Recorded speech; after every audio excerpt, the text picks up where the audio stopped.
पर्यावरण हा एक असा विषय आहे की ज्याचा आपल्याला लवकरात लवकर विचार करायला हवा आणि त्यावर उपाययोजना करायला हवी.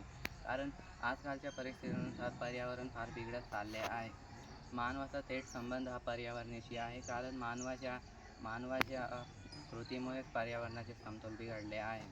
मानवाच्या आरोग्यावरही पर्यावरणामुळेच परिणाम झाले आहे आणि याला एकमेव कारण मानवाचं आहे. मानवाने मुख्यतः 3 प्रकारचे प्रदूषण निर्माण केले आहे.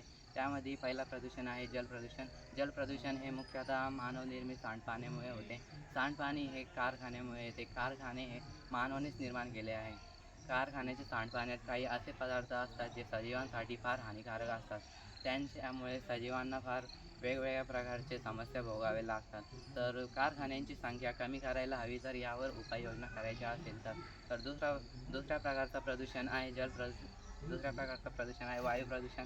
वायू प्रदूषण हे मुख्यतः मानवाच्या आळसामुळे निर्माण झाले आहे. कारण मानवाने आपल्या सोयीसाठी वाहनांची निर्मिती केली आहे. वाहनांच्या अतिनिर्मितीमुळे मानवाला फार आळसेपणा आले आहे. वाहनांच्या उपयोगामुळे जैवइंधनापासून निर्माण होणारा धूर वातावरणात पसरला आहे. यामुळे विविध प्रकारचे अनुपयोगी आणि विषारी वायू तयार झाले आहेत, जे वातावरणात मिळून आपल्याला फार हानिकारक ठरत आहे.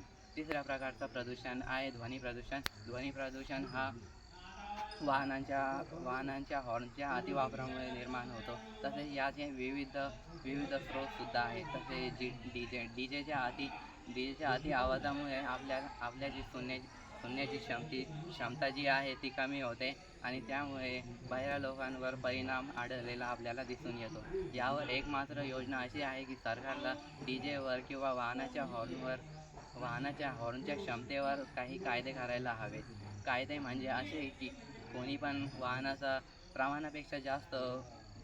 हॉर्नचा प्रमाणापेक्षा जास्त आवाज वापरला तर त्याला काहीतरी मोठे दंड व्हायला हवे. तर अशीच उपाययोजना आपल्याला या प्रदूषणांवर करता येईल.